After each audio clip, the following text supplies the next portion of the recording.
Ladies and gentlemen, the story you are about to hear is true. Only the names have been changed to protect the innocent. NBC brings you Dragnet.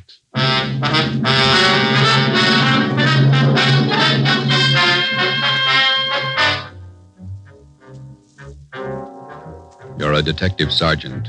You're assigned to robbery detail. An armed gang of blitz bandits has started to work in your city. Their pace is fast, 4 and 5 robberies each night. The criminals are not amateurs. They're well armed, dangerous. Your job, get them.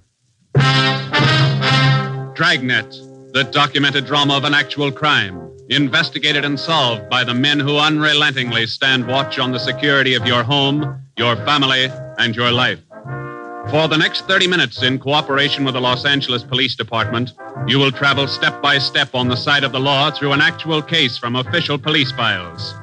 From beginning to end, from crime to punishment, Dragnet is the story of your police force in action. It was Thursday, October 23rd. It was windy in Los Angeles. We were working the day watch out of robbery. My partner's Ben Romero. The boss is Ed Backstrand, chief of detectives. My name's Friday. I was on my way back from the statistician's office, and it was 11:42 a.m. when I got to room 27A. Robbery detail. How'd it work out, Joe? Any good prospect? Well, I don't know how good they are, but I got a handful. How many did you get? Well, let me see. 15, 18, 22. Ethel down in the stats office ran them on the IBM for me. There they are. Let's see. It's a gang of 3 men working on foot. Blitz robberies. They only take cash. M.O. is tie-ups. Work from 8 to 10 at night. One of the gang's tall, the other 2 short. And these are the men the machine sorted out. Under that heading, yeah. If our information's wrong, then so's the machine. Got a good bunch of candidates here. Descriptions match up with what we got. They seem to. Check the names on that list, Ben. Some of the smartest thieves in the country. Yeah. Tommy Willis, Ray Grappa, Kemp Satelli, Manny Roberts, George Cross, Mario Koski. Reads like June graduation at San Quentin. Yeah. George Cross and Tommy Willis are in town. We know that. And Koski, he's around a couple of weeks ago. And what about the rest? It's a big field. Have to check them out, I guess. Might as well start at the beginning. Did you go through the overnight reports yet? Yeah. No restaurants, no liquor stores. That makes 5 days the gang's laid off. They can afford to, can't they? 18 robberies in 24 days. That's a pretty good haul. This stop-and-go strategy of theirs, Joe, it's got me. Yeah. They work hard for a week in one area, and then they lay low. If they just keep going, we might have a better try at them. Hey, Joe. Yeah, Chandler. Fellow out here to see you, Joe. Name's Decker. Decker. Henry Decker? Didn't say. Want to see him? Yeah, send him in. Right. All right, Mr. Decker, this way. How are you, Joe? You're looking good. Oh, Hank Decker. How are you? I'm fine. Oh, what are you waiting for? Applause? Come on in and shut the door. Hank, this is my partner, Ben Romero. Ben, Hank Decker. All right, Hank. How are you, Ben? Hank and I were in service together. Yeah, I just dropped in for a visit, Joe. Are you busy? No more than usual. Sit down. Thanks. I remembered you telling me you were on the PD, so I figured I'd drop around and get an inside track. How do you mean? I just filed with Civil Service to take the exam next month. Figure I'd like to work at being a cop. He's shell-shocked, Joe. Great pep talk you boys hand out. You sure you want to be a cop?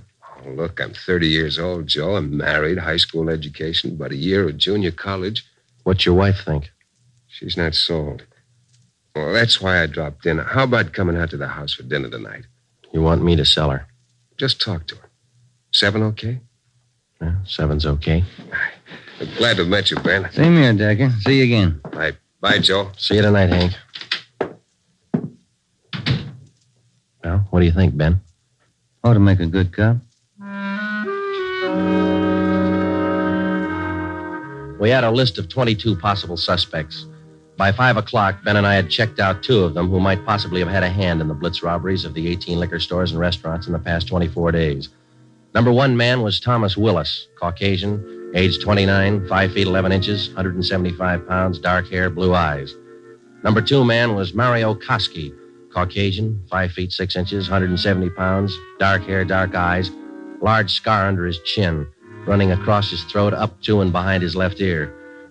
According to our informants, and after questioning some of their associates, either Willis or Koski or both could have taken part in the blitz holdups. We showed their mugs to the victims, but none of them could give us definite assurance that either Willis or Koski were in the holdup gang. At 7 that night, I went out to Hank Decker's house for supper. Met his wife, Linda, his 4-year-old twin boys. We talked about the Army, played with the kids for a while. Before we sat down to eat, we put the boys in bed. Hank was in the kitchen carving the roast.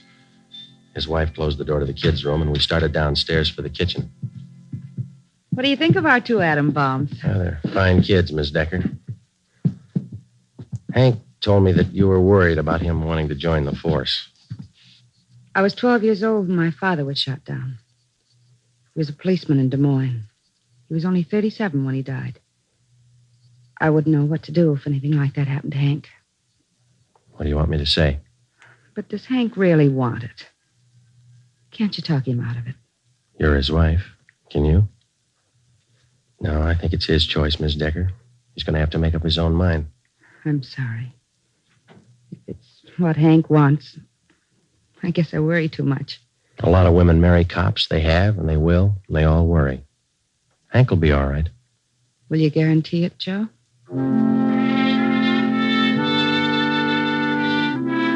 During the next month, I heard from Hank Decker only once. He was studying hard.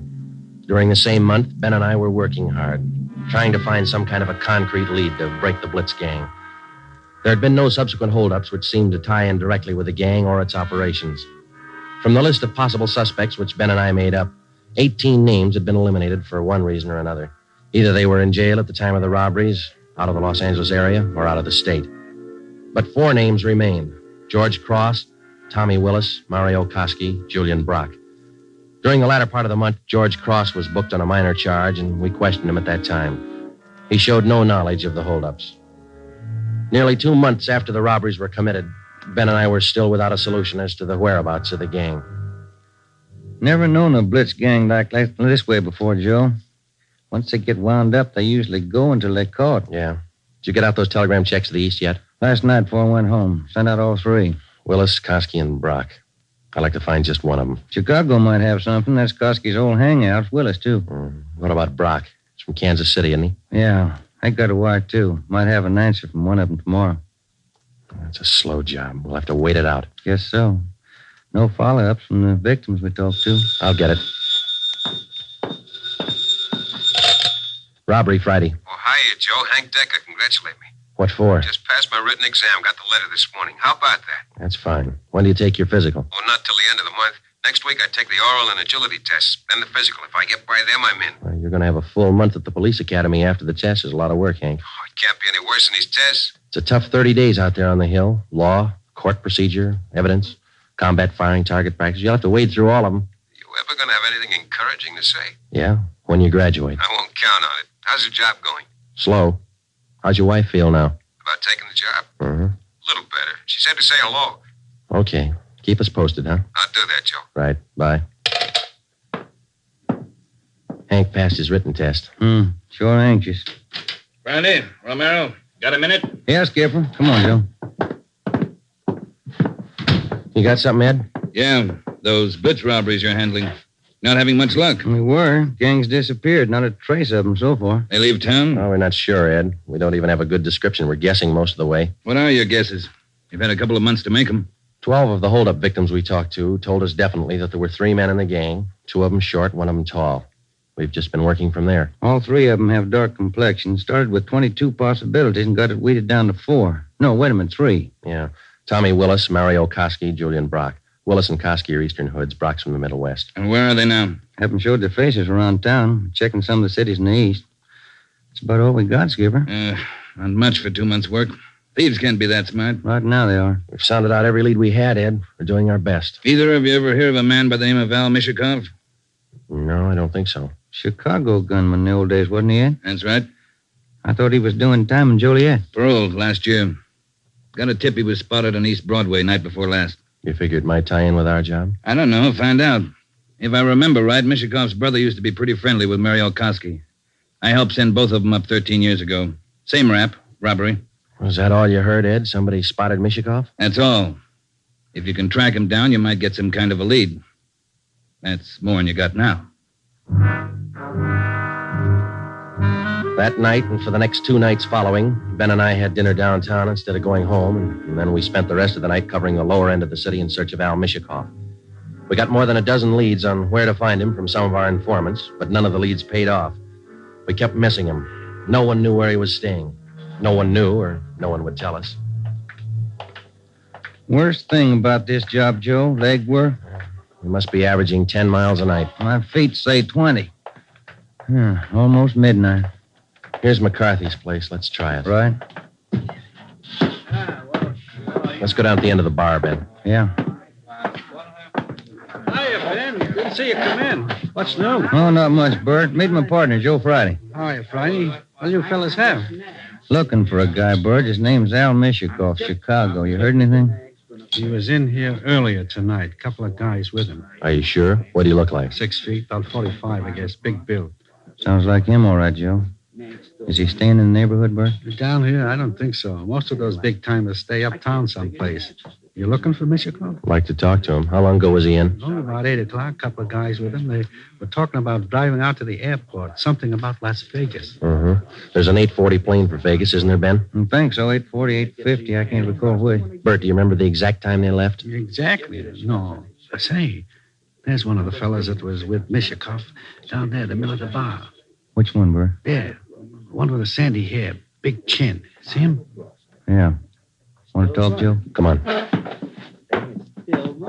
And Judge, you know what he said? He said when he was in Vegas last week. Pardon me. Killing. Yeah, that's why. Pardon me. I'd like to talk to you a minute. Yeah, who are you? Police, Sergeant Friday. Oh, have a drink, Sergeant. No, thanks. I said I wanted to talk to you. Square John, huh? Wait a minute, George. Square John wants to talk to me. Come on outside. We can talk better out there. I ain't done nothing. What's the pitch? I got a right to know. Let's go. Outside. Maybe I don't want to go outside. I think you better. Come on. All right. Quit shoving, you dumb cop, shoving people around. What are you trying to do anyhow?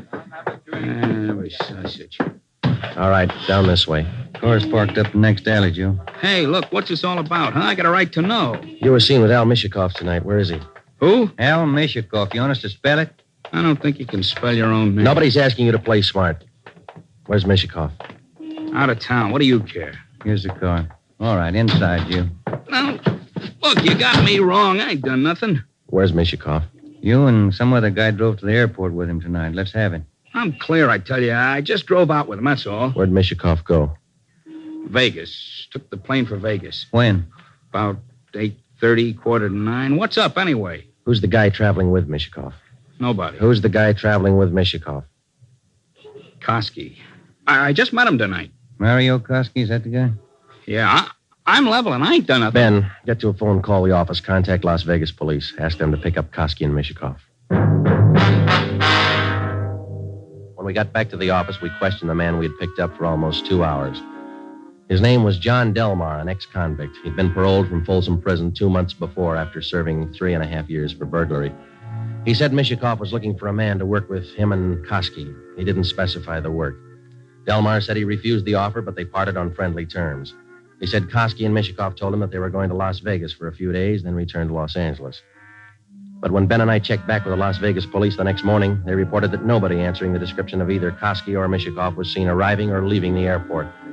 We checked with the airlines and sent inquiries to law enforcement agencies throughout the entire area. No sign. 3 weeks went by. Still no sign. Nothing in the overnights, Joe. No, not a thing. Oh, yeah, same here. Reno, Sacramento, San Francisco. Nobody's seen him. Ain't got to come out sometime. We can wait. Yeah, we can wait. Gets on your nerves. Let's check with Backstrand. Maybe he's got a job for us in the meantime. You're getting as eager as your friend Hank Decker, Joe. Incidentally, how'd things turn out for him? He passed all his exams, putting in his month's training at the academy now. He should do all right. Oh, yeah. Hi, Mike. Skipper busy? Not in his office. Won't be in till afternoon. What's the matter? He's got a lecture at the police academy this morning. Thanks, Mike. Come on, Ben. Ben and I drove out to the police academy near Elysian Park. We went out to check with Ed Backstrand on the Blitz robberies, not to listen to his lecture. When we walked into the classroom, he was just finishing up, so we sat in the back of the room and listened. It was a pretty good speech. Because of the alertness of the arresting officer, his talent for memorizing detail, and his knowledge of how a criminal acts under a given set of circumstances, the arrest was made. Well, that's about it, gentlemen.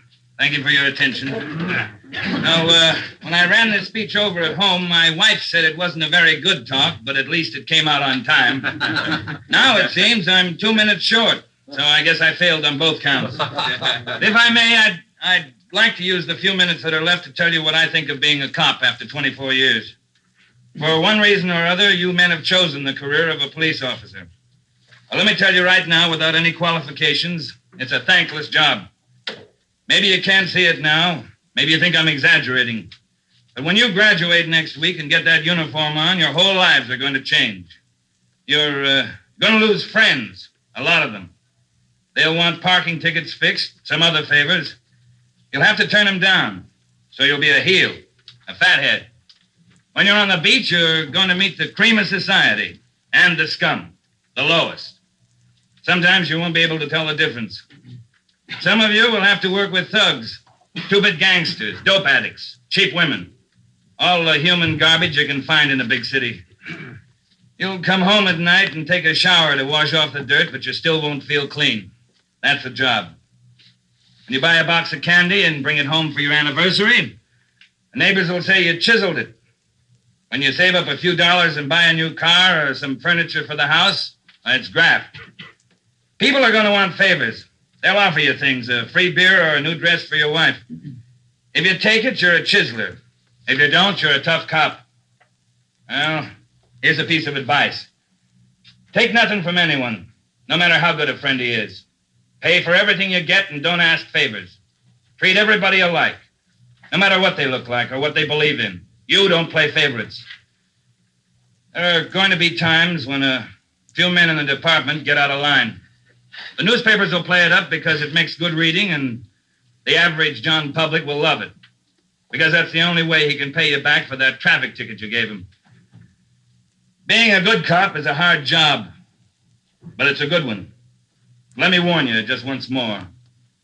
It's one of the most thankless jobs on earth. That's all, gentlemen.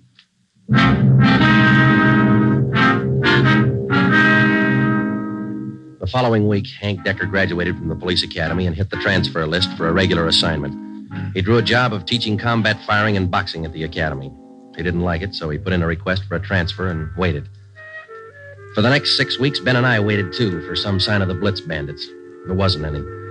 The only possible suspects, Mario Koski and Al Mishikoff, had disappeared completely.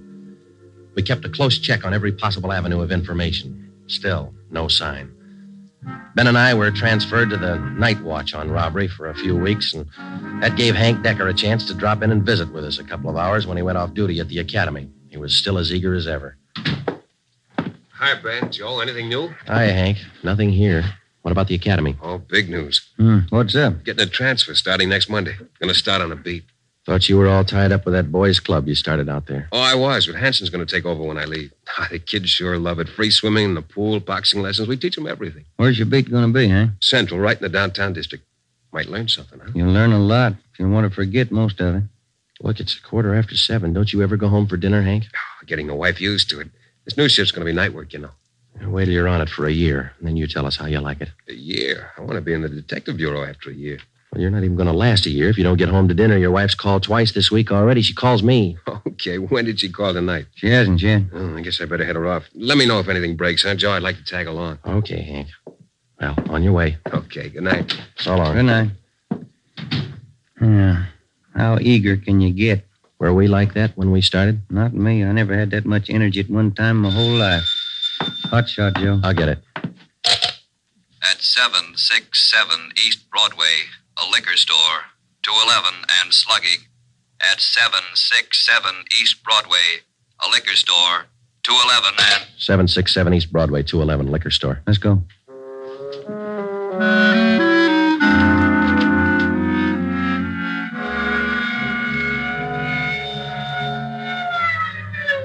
.767 East Broadway, King's Liquor Store. We pushed our way through the small crowd outside the door and into the shop. 2 patrolmen in uniform were already interviewing the proprietor.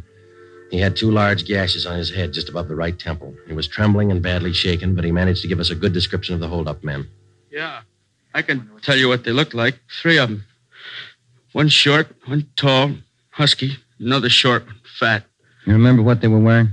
Coats, All three, dark coats. One of the short men, he had a big scar here on the throat, like this. After the three men robbed the store, they slugged me and tied me up. Turner, this man's hurt. You call an ambulance? On the way, Sergeant. That's fine. We have just one more question, Mr. King. Here's a handful of pictures. We'd like you to tell us if any one of these men were in the gang that held you up tonight. Let me look. There you are. Take your time. No, not him. No. Oh, this one. Here. He took the money from the register. Would you look through the rest, please? Are there any more? Let me see again. No. Oh, here. Another one. The fat one with the scar. This is him. I think he's the one that slugged me.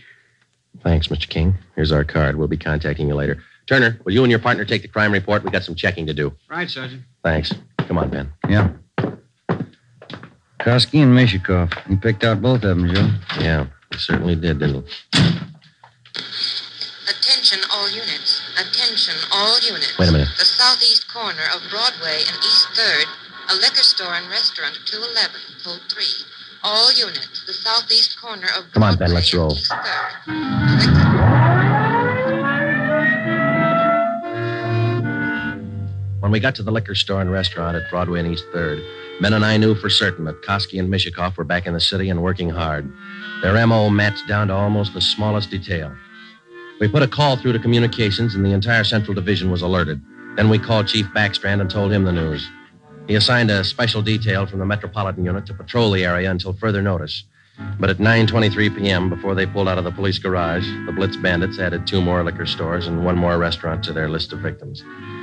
Early the next morning, Ben and I met with Chief Backstrand in his office. You got a make on that third man yet? We ran his description through R&I early this morning, Ed. Closest candidate's a guy by the name of Julian Brock. Done time here in New York. Any tie-up with Koski or Mishikoff? Mama Sheet says he knows Koski pretty well. And that's good enough.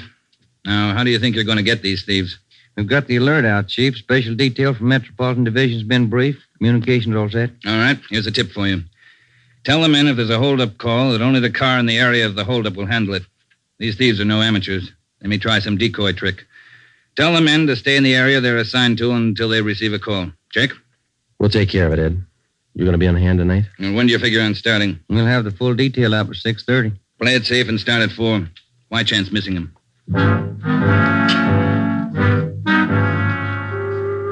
At 3:30 that afternoon, we left the police garage with a special detail from Metropolitan Division, and we started to cruise the central area. We weren't looking for any action the first few hours, and we didn't get any. The 5 o'clock traffic in the downtown area was heavy as usual. Hope that gang holds off till after 6. We couldn't get out of this traffic if our lives depended on it. Well, we'd probably do better on foot if it wasn't for radio contact. Control 4 to 80K.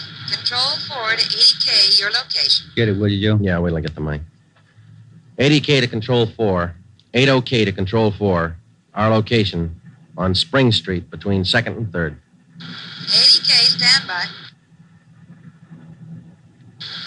80K, call your office code 2. Call your office code 2, KMA 367. 80K to Control 4, Roger. KMA 367. Yeah. Now what do I do for a parking space?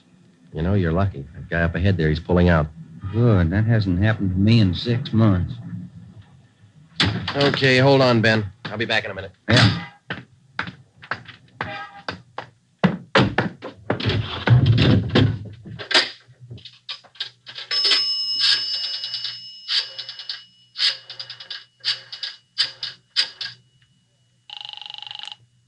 City Hall. 2511. 2511.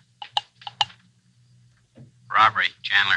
This is Friday, Bill. You want us? Yeah, just a minute, Joe. Chief wants to talk to you. Hello, Friday. Yeah, Ed. Cruiser car just brought in a guy answering the description of Mario Koski. Yeah? Get over here right away and question the guy. If it is Koski, we can all go home early.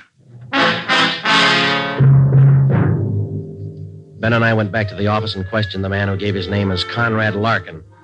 He was Koski's approximate height and weight, same color hair, same color eyes. The resemblance to Koski's picture was evident.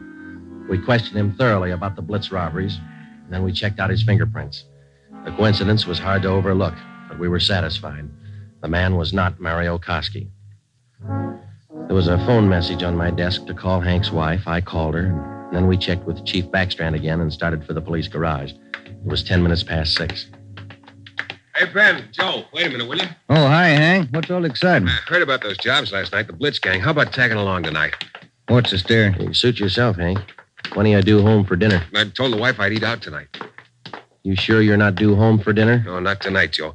Did you have any luck yet? Not so far, Hank. Maybe later on tonight. Come on, here's the garage. How close did you come to the gang last night? Not close enough. 2 steps ahead of us all the way. They sure must work fast. 5 jobs in a row. All right, Hank, let's don't rub it in, huh? Hey, Ben, watch it, will you? Yeah. Woman driver. How about it, Joe? You think I can make the outfit? You can talk to Ed Backstrand. He might get you a transfer after a while. Yeah, I might try it. Joe, look across the street. There's a guy coming out of the bar. Where? In front of the bar. He's standing there. Guy in the dark coat, you see? Yeah. 2 other guys behind him. Who is it? I can't be sure. Ben, you better pull up. Koski. Looks just like his picture. All right. Come on. All right, hold it, mister. We want to talk to you. Run for it, Al Copper! Watch it, Joe! Hank, get down! Get down! 2 of them down, Ben. Other one went up alley. Let's go. Did they get Hank? Yeah. All right, hold it right here. All right, Koski, throw out your gun and come out with your hands up. All right, let's return the fire. Come on.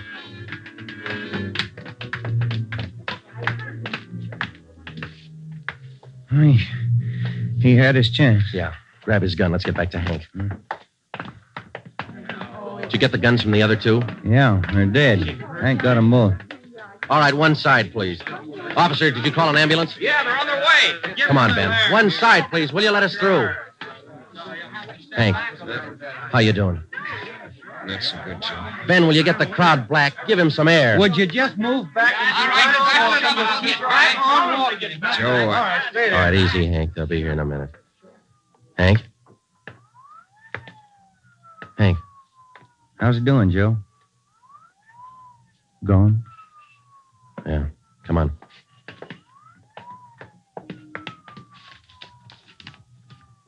What have you got, Joe? Phone message from Hank's wife. For you? Yeah, You returned the call? before we left the office. What was it? She wanted me to remind Hank. He was due home for dinner at 7 o'clock.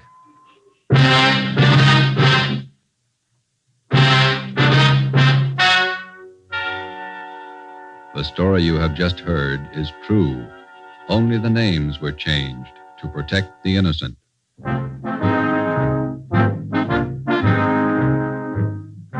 You have just heard the 12th in a new series of authentic cases from official files. Technical advice for Dragnet is furnished by the Los Angeles Police Department. Tonight's program is dedicated to Patrolman James Frank Goggin of the Cleveland Police Department, who, on the morning of January 13th, 1939, gave his life so that yours might be more secure. Dragnet came to you from Los Angeles. If you enjoyed tonight's production of Dragnet, you'll want to listen to Richard Diamond, private detective, as played by the screen's romantic tough guy, Dick Powell, heard Saturday on most of these NBC stations. This is NBC, the national broadcasting company.